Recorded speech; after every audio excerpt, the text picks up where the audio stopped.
Good afternoon, everybody. I want to thank you for attending today's webinar, Demographic Analysis, Helping Local Government Break Down the Newly Released 2020 Census Data, which is part of our Spatial IQ from AppGeo educational webinar series. As many of you know, we've been hosting these webinars on topics that we feel are of interest to local governments with the aim of increasing your spatial IQ. Since we started the program in fiscal year 18,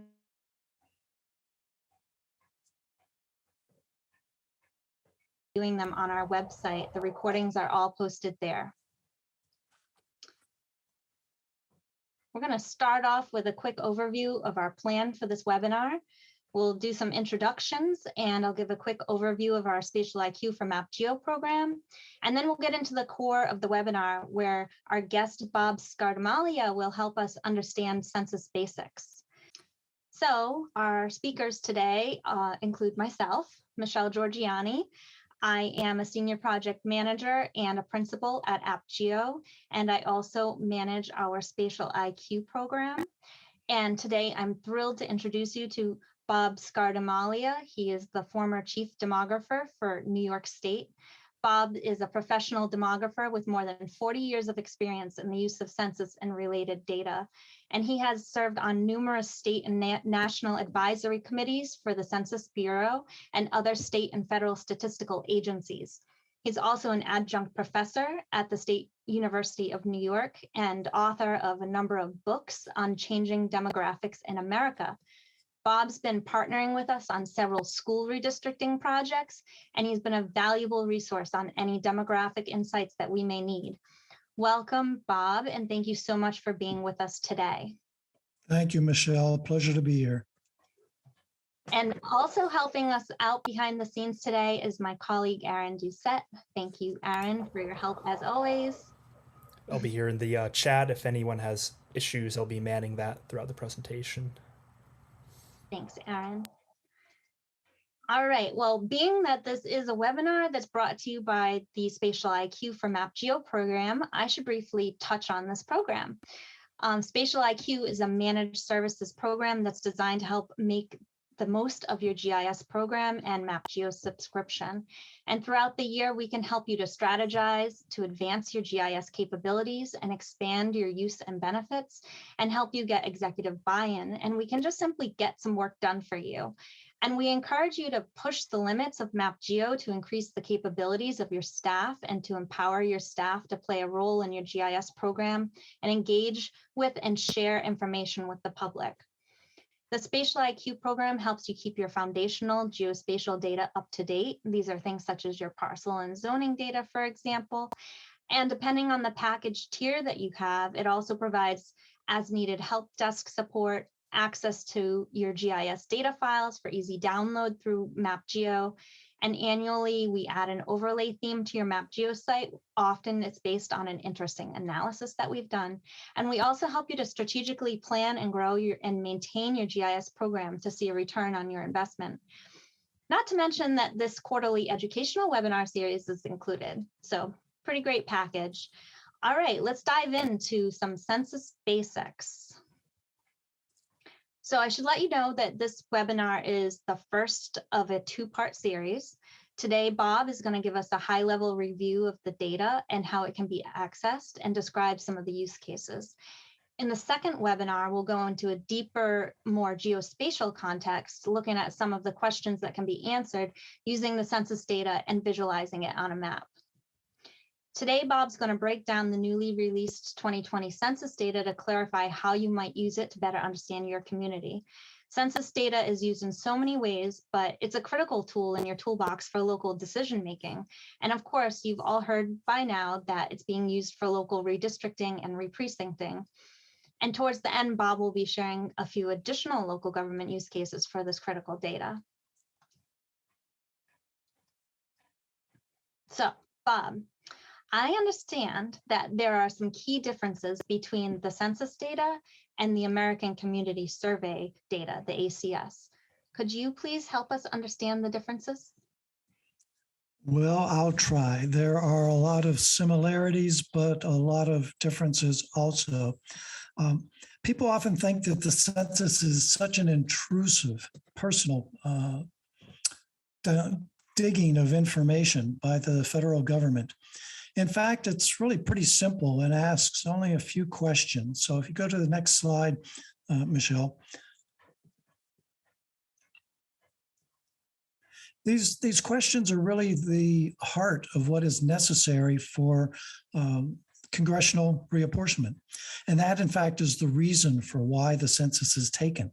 Way back in 1790, they established the census as the means for reapportioning the size of Congress and the representation of states. And so that's what drives the census every 10 years. And all they really need are these basic 7 questions. So it's really a pretty simple task to complete the census. And even if you have a large family, it's only going to take you minutes to complete all of the information. And it's one of our basic civic duties to respond to the census so that we can all be represented. So the census, the 2020 census, is a pretty simple thing, as it was in 2010. But now the American Community Survey is a different animal. If you can go to the next one. So the American Community Survey was actually started in 2005 nationwide, but that was after a decade of testing of the process. The traditional census prior to 2010 included all of these data measures on a sample questionnaire that we called the long form. Nice, neat way of defining or helping people understand that there was something bigger than the decennial short form questionnaires. The American Community Survey was implemented so that we didn't have to wait 10 years for all of this data. And it gives us annual estimates.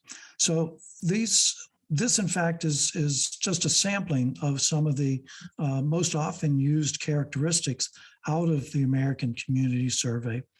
And these are all obtained because there is a legal or programmatic requirement for the information. That guides program administrators, the federal and state level, and is used for administration and evaluation. It also helps us define needs. You know, it's our national portrait of who we are, and not just the nation, but for individual communities. The ACS is a different sort of animal from the decennial census in a couple of ways. First is we get annual data, don't have to wait 10 years, but there's some limits. Because of the sample size, small population communities get what we call a 5-year rolling average of collection. So if you're a large community over 65,000, the sample size is such that it will give you all of these indicators every year based on 12 months worth of data collection. If you're a small community, I come from a town that's less than 2,000 people, we get data every year, but it's based on 5 years worth of data collection. So it's a very different structure.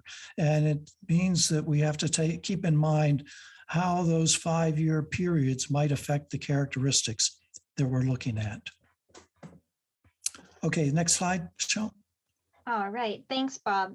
That also really helps us to know which data sources we would need depending on what questions we're trying to answer, whether we need to go to the census data or the ACS data. And it also relates to that size of area. You need to know which part of the American Community Survey that you need to access.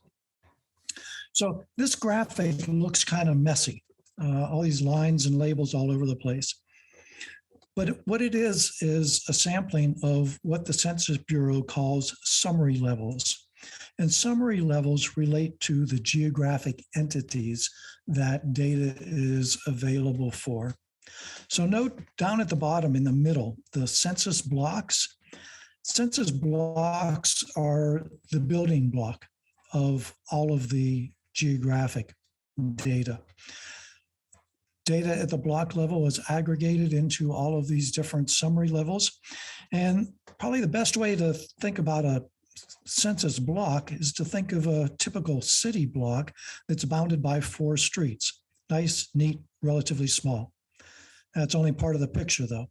I live in a very rural area, and my census block that is also bounded by streets actually is about 2 to 3 square miles in land area.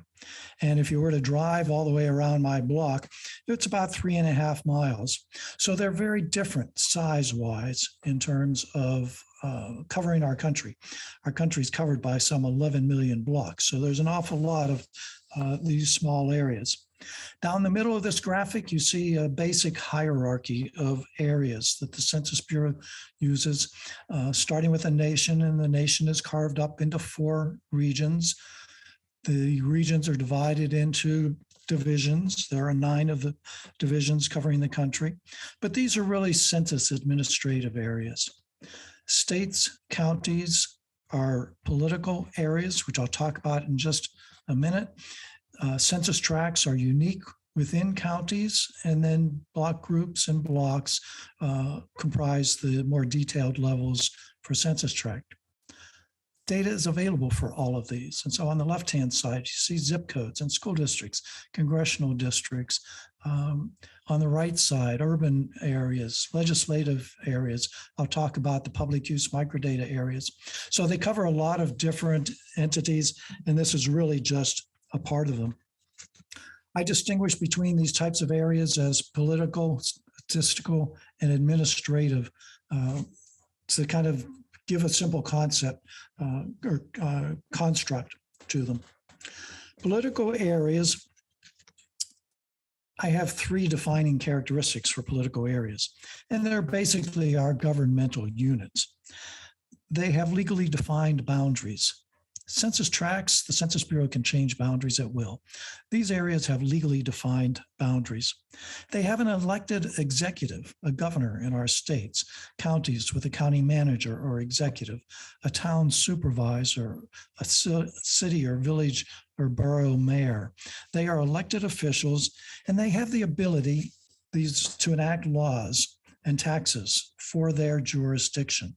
And so all of these levels are units of government that the Census Bureau is required to provide data summaries out of the census and the American Community Survey. And one of the really unique and valuable things about both the census and the ACS is the consistency of data across all of these geographies. I can get the same data for my little town of Rensselaerville with less than 2,000 people as I can for the nation as a whole, for California, for New York City, for all of the areas in the country. Now, the second category, I term statistical areas. And statistical areas are defined in our case today by the Census Bureau. And they're core areas that are required for the taking of the census. Those are primarily the census blocks and tracts. Those are the requirements of the Census Bureau. But these other statistical areas are defined for a number of different reasons. Census county divisions. Not all of our states have counties or equivalent types of areas. And so the Census Bureau defines an analogous geography. Census designated places. In New York, we call these places hamlets. They have no legal boundaries. They are not incorporated governmental units, but they're recognized by name. And so the census can define boundaries for them. Metropolitan, micropolitan statistical areas and urban areas, these are all defined by the U.S. Office of Management and Budget. And they're defined because they're used by all federal agencies. So these statistical areas have statistical criteria for defining them. And so I keep them in this statistical area category. The last area I like to look at is administrative areas. And these are areas that are used for different administrative, non-agency type of related purposes. And by non-agency, I mean non-census, non-federal agency. You might think that congressional districts and legislative districts are political, but they lack one of the basic powers that I term for political areas. And that is they have no power. Their individual representatives have no power to enact laws or regulations for their district. They only have powers that govern the larger body. In the case of congressional districts, that govern the entire country. In the case of legislative districts, an entire state or a county legislature. So they're distinctly different. School districts are in place for managing education, getting our kids to school and educated. Zip codes are defined for the Postal Service. It's for the ease of carriers to deliver mail. If you think of transportation zones, how does the transportation department identify mobility within certain geographic zones or environmentally sensitive areas? All of these areas can use census data to build up to their own administrative boundaries and whatever is necessary and required. So they are distinctly different from the others in that they are defined by the particular administrative agency. Next one, Michele. Yeah, that's great, Bob. So we have all this information, and it's great that we can look at the data through the lens of so many different levels of geography. So now that we know about the type of data that the Census Bureau provides and the various geographic units that we can use with the data, let's talk about how we can actually access the data. Could you talk a little bit about that? Oh, I could probably talk a lot about that, Michele, but we'll try and digest this quite a bit. Data.census.gov. That is the Census Bureau's not only website, but name for the data dissemination system for the Census Bureau. This interface gives you access to billions of cells of economic and demographic and industry and data. But I confess it's not the most intuitive system. It takes a little learning curve. This replaced the Census Bureau's American Fact Finder system, which was taken down March 31st of 2020. And its replacement is called data.census.gov. And I really wish they'd come up with a catchy name for it, like American Fact Finder, instead of the web URL. I find it to be a very powerful, but not as intuitive as American Fact Finder. The search box that you see at the top is kind of one of the basic entries, and it's designed to accept what I'll call natural language queries.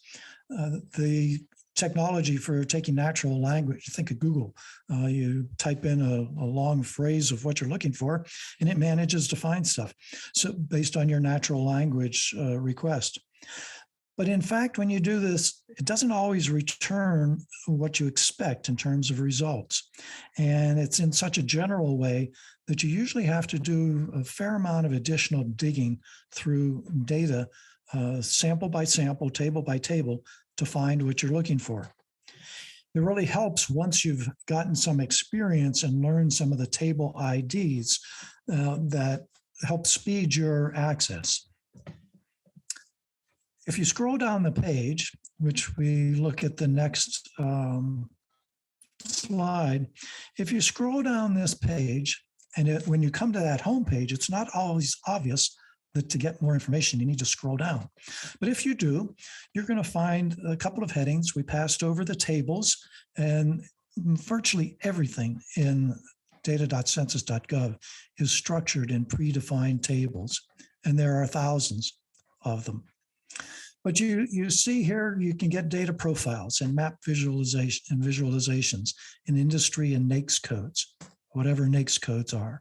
We could have a whole session on that. But it's so general that it gives you examples, but it doesn't really tell the user how to get the data. So yes, I can get, they offer me 3 examples of data profiles, but what's in them? Is that if I'm looking for economic data, is that data profile going to give it to me? It doesn't really tell me an awful lot. And so you have to, you ask yourself, where do you go from here? Once you know a table ID, like I've used this a lot, so I know that one of these data profiles, the ID is DP2, DP02. If you type DP2, it's not the same as typing DP02. So you have to become familiar with the ID codes and become familiar with the content. But I know that data profile 02 gives me social characteristics, language, grandparents, educational attainment. There's a whole slew of data that comes to me in these profiles, and it's available for each geographic area that I've mentioned. So it really speeds up the process of accessing data once you start to learn, but there's a learning curve involved. And that shows up on the next slide, Michele, because what you need to do and understand is that getting at the data that you want is a matter of filtering. So right up at the top, there's that advanced search item again, and you can see they give you an example, DP05. Well, now you're going to know that DP05 gives you basic demographic characteristics, age, race, sex information. But just below that, narrow your search with filters. And there are a number of different filters. And I liken this process to an example of shopping on Amazon. If I were to go into Amazon and want to get a pair of sneakers, well, I could put sneakers in the search box in Amazon, and what would I get? I'd probably get about 3 billion hits on sneakers. But what does Amazon give me? It gives me a sidebar that lets me filter to the size of sneaker that I want, and the brand, and the color, and a whole bunch of other characteristics to help me zero in on what I want. That's what you need to get used to with data.census.gov.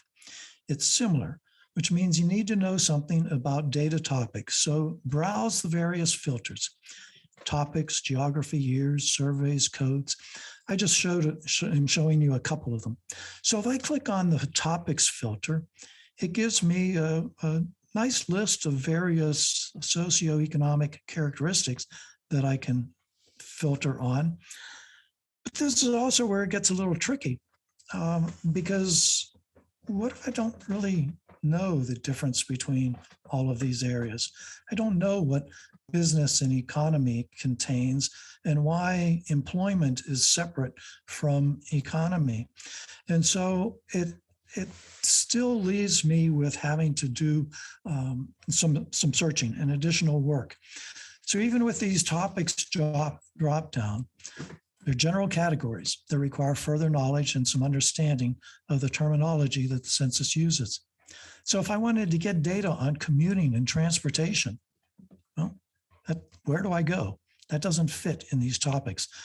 This is where it's helpful to have somebody who's efficient at sourcing the data. And geography is another one of those filters. And I noted, probably went by it too quickly at the beginning of geography of talking about summary levels. That little button on the top says show summary levels. That would give me a complete list, which is hundreds of areas long of different types of summaries that I can get the data for. So again, there's a learning curve. It takes some time to start to understand what each of these topics will give us, or what exactly is included in geography. And that comes just with experience. Now, Census isn't the only provider of statistical information. This is just a sampling of some additional federal agencies that provide an overwhelming amount of statistical data. So Census isn't the only provider, but they're really the largest federal statistical agency. But they obviously don't have it all. And so you're faced with a mountain of data for each individual agency, and you need to start to learn what I can use for my community, what's important for governmental analysis in each of these. And I can tell you that each of them have data appropriate to county and local governments. And they're official data sources. I use that word specifically, official, because these agencies have been collecting their data for a long time. That means their collection methods and their reporting methods are relatively consistent through time, which lends an awful lot of credibility to what they collect. Each of them have limitations. All data collection mechanisms have limitations and qualifications. But if their methods are stable over time, then we get to understand what the limitations are and can still make consistent use out of them. But there's a downside. Hate to talk about downsides in talking about data, but each of these agencies has a different data dissemination system with similar but oftentimes different conceptual definitions. Census employment data should be similar to the Bureau of Labor Statistics employment data, and it is to a large extent, but there are some very real differences, one of which Bureau of Labor Statistics provides monthly data on state, county, and large city and town population employment information, where Census is annual data, but it smaller geographies like census tracts. So there are a lot of similarities but differences, and that's why oftentimes an intermediary or a learning curve is necessary for making use of this data. Great. Thank you, Bob. That's a really great explanation of usefulness and some of the troubles that we might face with these data sources. And Bob's been purposefully keeping the description of how to actually access the census data at a pretty high level, because as he described, the website is a bit hard to navigate to find the right data that you actually would need. So you pretty much have to know exactly what you're looking for. And learning how to do this, when I asked Bob if we could put some more detail in here, he said, Michelle, we could have a whole webinar or class just on how to access the data in Census website. So this is where we can come in to help. You know, we can help you brainstorm about exactly what data it is that you're going to need for the questions that you're trying to answer. And that should make it a lot easier to acquire the actual data sources that you need for your analysis. So, all right, Bob, so far we've heard about the types of data that's provided, the geographies that we can use with it, and how to access it and other potential data sources even. So now how about you tell us about some of the types of questions that can be asked and answered by these data? Boy, Michelle, the range of questions that come in run the gamut. When I was working in state government, we'd get questions, handwritten questions from school kids who were doing local history, and they'd write letters to us asking what population data we could provide them. Everything from that to the governor's office or legislature needing detailed data to monitor or develop program and policy impacts. So it runs the gamut for sure. But what we've put together here are three examples of research applications that will kind of give you a little bit of an idea of some of the possibilities and also some of the challenges involved with more detailed analysis and research. This first one comes from the New York City Department of City Planning, who is working to assist transportation professionals in understanding the characteristics of the population associated with residential and workplace commuting patterns. What I want to emphasize here is the data that's used. The this first part, the ACS includes a tremendous amount of data on transportation, like the mode of transportation. Did you take a car, a bus, subway, or bicycle to work?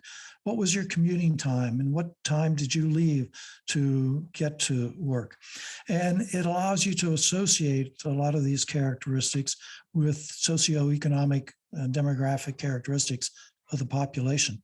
So it's a very detailed source of data. But the requirements also required some other agency data that went beyond census. And in fact, they used a unique data source constructed from other agency data files. And these data files were individual focused. In other words, microdata. They look at individual businesses and persons. And that creates significant confidentiality issues which needed to be dealt with to ensure privacy. The source is called LEHD for short, and that stands for Longitudinal Employer Household Dynamics. And what it does is mold together labor data on individual firm characteristics from state departments of labor that manage that data, individual wage data on employee characteristics, which also comes from labor and tax related data, and demographic characteristics at the micro individual level. These are all matched together to create a unique and previously unknown data source. The product yields detailed commuting data by origin and destination at a very small geographic level, and it associates worker and employer characteristics. So I know the occupation of a particular worker and the firm that they are working for in terms of the industry sector. Not to get back to codes, but that's where NAICS codes come in.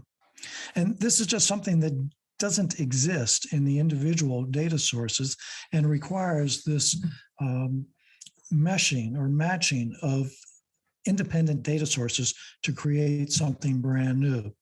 And critically important, it makes it publicly available.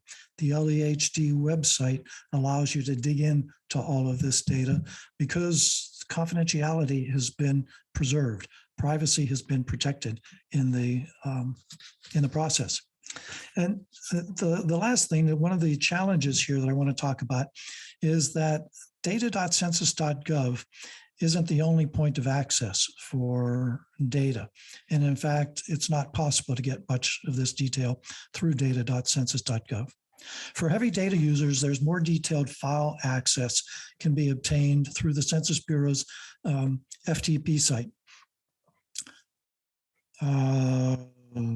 F just went out of my head, transfer protocol. It's a site that gives you access not to summarize data in a nice user-friendly data.census.gov, but raw data files, which means I need computing power. The other way of getting access is through the Bureau's API, or Application Programming Interface. It's a much more complex way of accessing the data and presents some significant additional challenges for the user. Census Bureau provides an awful lot of documentation and examples and process information, but still, it's quite a challenge for the novice data user to approach the data. But I use it as an example of how far you can go from the simple cross tabulations in data.census.gov to accessing raw information that requires a lot of computing capability. And the last one, the second one, case study that we have, focuses on poverty. And it's looking at the concentration of poverty and the long-term effects on children. Poverty affects a wide range of governmental services and programs, and it's just critically important to understand the characteristics of the poverty population, as well as the spatial distribution. This example looked at nationwide data at the census tract level. And the researchers were interested in studying a wide range of socioeconomic characteristics and how they're related to poverty, and in particular children, and through their life course. Census tracts is the unit of analysis. There's 65,000 census tracts that cover the nation. So when you take 65,000 geographic entities, multiply that by the various variables, characteristics that were used to associate to the poverty population, you're again talking about a very large data set that requires some significant computing capability, both hardware and software. You're not going to do a lot of this in just Excel or Access. And the last study that we wanted to present comes out of the state of Washington, and it's the program officials wanted to analyze census characteristics and try and measure the potential eligibility for the state's property tax exemption program. And this was in King County, Washington. Program officials didn't think that residents were taking enough advantage of the program and needed to understand the dynamics of why. It required cross-classifying census characteristics based on the eligibility criteria, not the way census cross-tabulated data, but on specific local eligibility criteria. That required going further than what census summary tabulations provide. And in cases like this, researchers have another data source, census data source, but it's another type of file called public use microdata samples. Public use means it's available to the public. Microdata means it's based on individual responses. And a sample, because they take a sample of all of the census responses. So if we're talking about the decennial census, that's a sample of 330 million individual responses. These files include a sample of the actual respondent characteristics, meaning when you fill out that census or ACS questionnaire with all of your detailed information, the file has your exact response. It's what you completed on the questionnaire. Simple example would be age. Standard tabulations that you'll get out of data.census.gov give you 5-year age categories or 10-year age categories. What if you need to put together a unique age category that isn't reflected? And that's a task that I've experienced because I do a publication that involves defining the millennial generation. And as they age, their age range changes, and I need to be able to tabulate their specific ages, not the 5-year age categories. So these files are very powerful because of the characteristics detail, but the challenge is geography. In order to protect confidentiality, the restriction is that you can only get these data characteristics for areas of 100,000 or more population. King County, Washington is over 2 million. So it's possible to create these very unique, detailed tabulations of characteristics for 20 or more geographic areas within the single county. So they can be very powerful.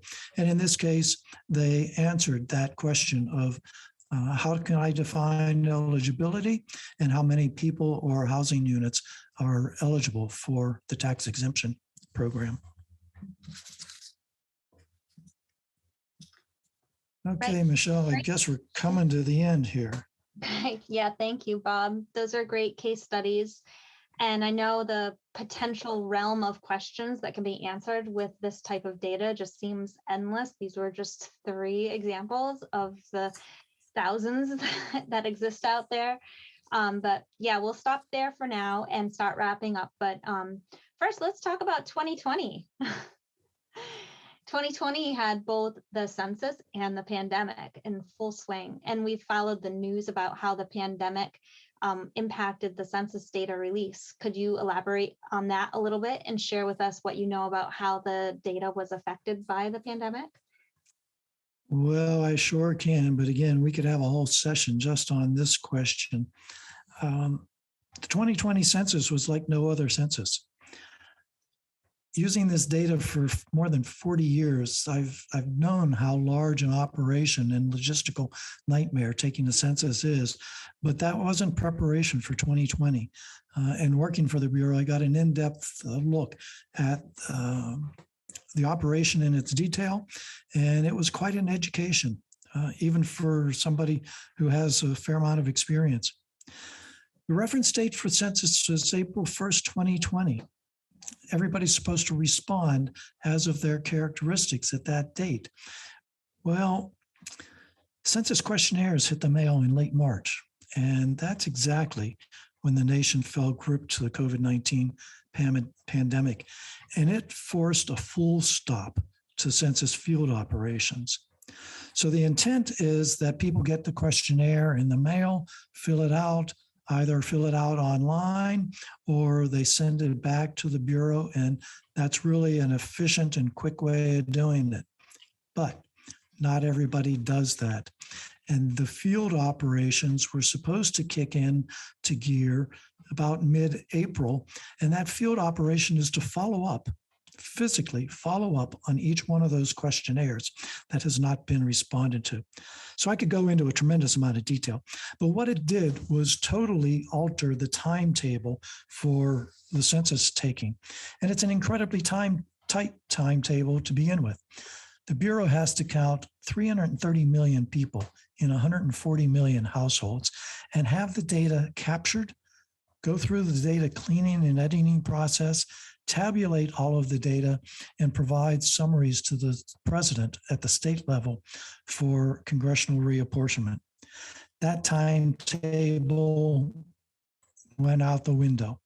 Those follow-up operations could not restart until late in the summer.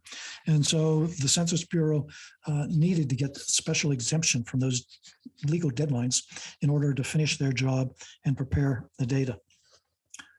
What was truly impressive, especially seeing it working at the Bureau, was the flexibility in the operation to completely revise procedures and staffing requirements, and not just once, but multiple times.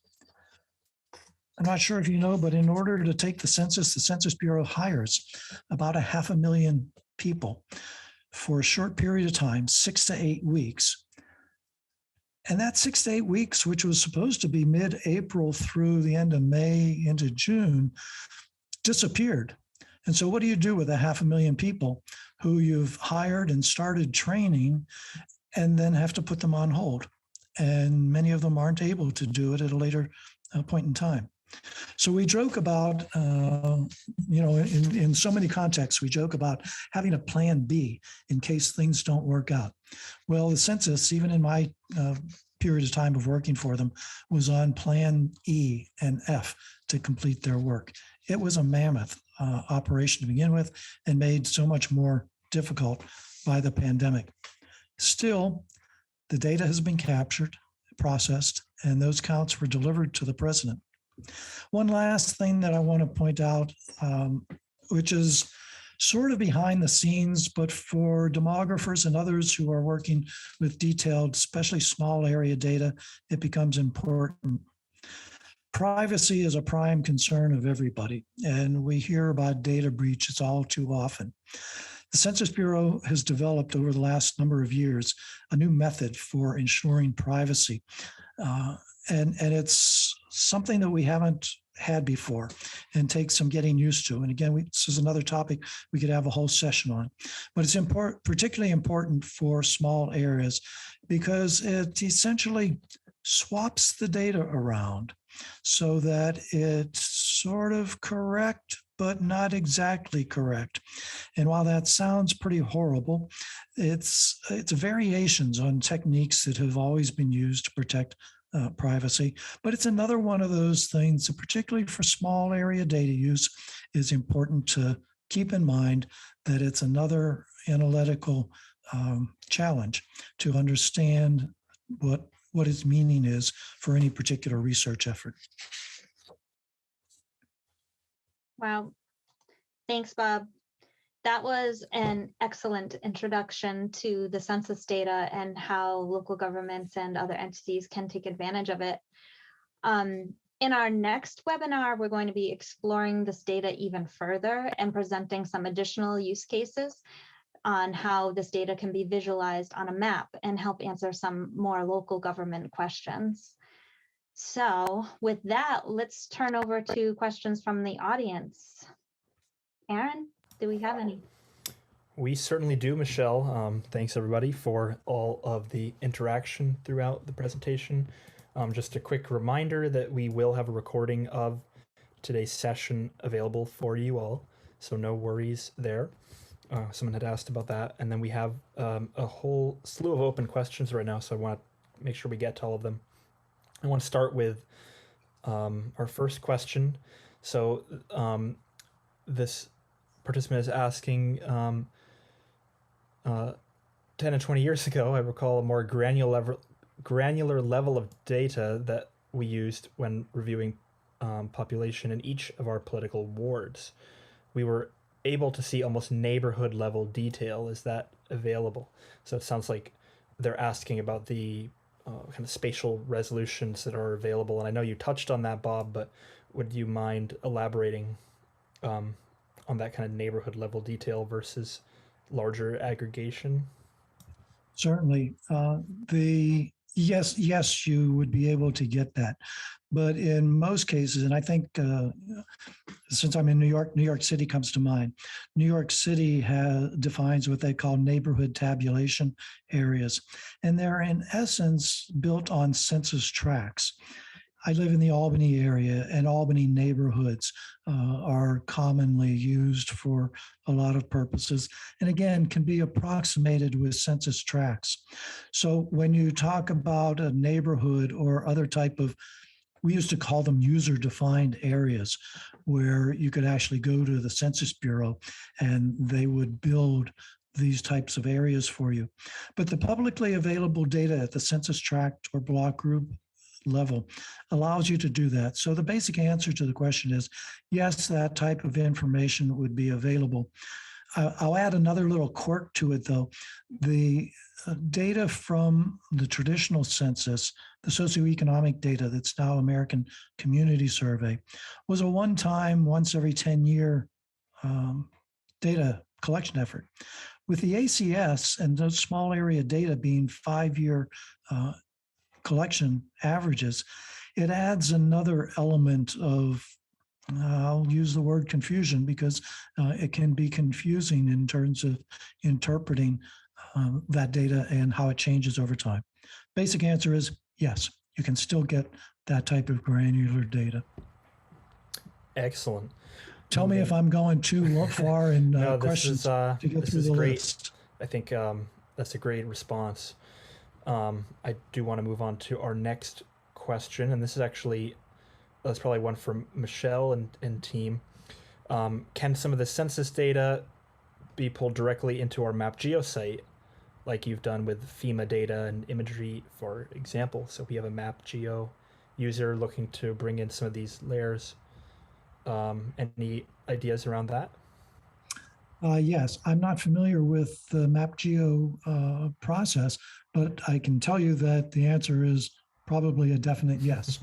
Yeah, all of the data. Probably add on. Yeah, all of the data includes a specific geocode, which goes all the way from the nation down to individual blocks. And the Census Bureau provides shape files for all of those geographies. So in my limited GIS use, I've accessed those shape files and I've joined them to census data files in Excel. And yes, you can do it at pretty much any geographic level. Yeah, thanks, Bob. Yeah, we can definitely add the census data into AppGeo. So it's just a matter of chatting with AppGeo support or your project manager to discuss what is the question you're trying to answer with the new map theme that we would create for you. If there's a particular variable or variables in mind that you would want to look at, and at which geographic unit level to visualize it at, and we can work with you to create that new theme. Or there may also be some existing map services out there that we can just pull right in from if they're already set up to answer that type of question that you're looking for. That sounds excellent. And I know we've seen that in a couple of our AppGeo customers' sites. So if you are looking for examples of success stories, we have a couple that we like to show off. Another question here from Kelsey. She asks, any ideas on how the 2020 experimental ACS data may differ from previous years, and what about it makes it experimental? So that probably sounds like a good question for you, Bob. Yeah, that's another new development. Typically, the 1-year ACS data actually would have been released in September. That's the normal time schedule. And the 5-year data comes out in December. The Census Bureau, just within the last couple of weeks, basically said, we aren't giving it to you because of the impact of COVID-19. Wow. The disruption in the operations for collection of the data and such a variety of impacts in the operations. They're simply in the mode of trying to understand what those implications are. And to the Census Bureau's credit, they want to know that they are making quality data available to the public. And so the experimental data, while I don't have any direct experience with it, I can surmise that it is just that, some initial looks at the data to start to try and evaluate what the impacts were. They'll likely look at historical series of the 1-year data and look for unexpected shifts in characteristics. So until the Census Bureau is willing to say, we've got a quality 1-year ACS product, I think we'll be faced with the experimental data. Absolutely. And there was a quick follow-up. So it sounds like if they should be relying more firmly on the 2019 data in that case as a more accurate option, more reliable option. I don't have a specific answer for that, but I can tell you from my own use of, I'm doing actually a project with AppGeo on school enrollment and looking at a small district. And I can tell you that the age distribution data, 5-year age distribution data for a small area shows some significant variability age to age, which is unexpected. And that's at a small area. And that's the 5-year data, which is the regular data product. So it's a case of you, the researcher, the analyst, having to do some extra work in evaluating. And I would say that it would be worth your while to look at the 2019 data. And when we get the 2020 census, for the example that I used, I'm anxiously awaiting the 2020 census age distribution data, because that will give me the next accurate benchmark, both to move forward and also evaluate the 2019 ACS data. So I think it complicates matters and puts more burden on the researcher to do some greater analytical work rather than just accepting the data at face value. Yeah, that's understandable. I do want to get to a couple of our final questions here. Kelsey says thank you, by the way. So thank you, Kelsey, for asking. We've got just one or two more here. So one is it easy to find data using the other federal statistical agency websites, or is this a complicated process? So yes. Yes. Yes to easy or yes to hard? Yes. It depends on the site. Gotcha. I've used a site at the Department of Education, which is called IPEDS, Independent Post-Secondary Education Data System. It gives a lot of college enrollment data as well as individual school data. It takes a learning curve. There's some very detailed data, but there's a learning curve with iPads. The IRS gives some migration data, state to state and county to county flow data. And when you get to that page, it's pretty easy to find the data and extract it by state and use it. So it's really quite variable. Department of Homeland Security, immigration data, they put out a yearly immigration statistical yearbook. Those tables are all online, and so it's relatively easy to gain access to. So it really depends on whether you're looking at information that's already been summarized by the agency, or whether you're getting access to more raw data files that require a higher learning curve. For sure. And maybe I'll throw a pitch to Michele. That could be something AppGeo could help you with, potentially doing that data migration and kind of sifting through the raw information to ultimately get to what's going to help you answer your question. Yeah, absolutely. Great. So we are coming up on the end of the hour, and I'm monitoring if there's any kind of final questions coming in, but I think we got to everything. Did you have any kind of closing remarks, Michele, before we close things up for today? Yeah, thanks, Aaron. Thanks again, Bob, for your awesome insights and schooling us all on how this works. And thank you all for joining us today. And we really hope to see you again in the second part of this Census webinar series coming soon. Keep an eye out for that. And thanks again. Thank you, Michele and Aaron. Appreciate the opportunity.